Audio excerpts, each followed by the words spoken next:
না আমরা তো দেখতেছি এবার এলাকা, আমরা তো জানি যে এখানে আগে যে আগুন লাগার পরে উঠে গেছে, আবার কীভাবে হয়েছে জানি না, অথচ ভিতরে তো দেখা যায় না। তা আমরা চাই ভবিষ্যতে যাতে না হয়, আগুন এখন নিয়ন্ত্রণে আছে, তা আমরা আরও দেখবো যাতে না হয়। আমার এবং আমার প্রতিনিধিরা আছে, তারাও যাবে, এবং প্রশাসনের লোকজন আছে, ফায়ার সার্ভিস অক্লান্ত পরিশ্রম করেছে, প্রশাসনও পরিশ্রম করেছে, তাদের মাধ্যমে আজকে আগুন নিয়ন্ত্রণ হয়েছে। ভবিষ্যতে যাতে না হয় সেভাবে আমরা দেখবো।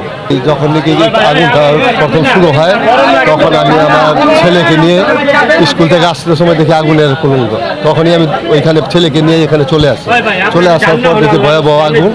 তারপর আমরা আমার নেত্রী আমাদের প্রিয় নেতা বাবু ঈশ্বরচন্দ্র রায়, অ্যাডভোকেট নিপুণ রায় চৌধুরী আমাদেরকে নির্দেশ দিল তাড়াতাড়ি দলের পোলাপান নিয়ে, দলের নেতাকর্মীদের নিয়ে তুমি এখানে দেখো তোমার এখানে কী অবস্থা আছে, এদেরকে সহযোগিতা করার জন্য আমরা তাৎক্ষণিকভাবে নেতাকর্মী নিয়ে আমরা এখানে চলে আসি। আইসা আমরা আগুন নিবানোর জন্য আর কি যা যা করার আমরা আমাদের পক্ষ থেকে আমরা করেছি।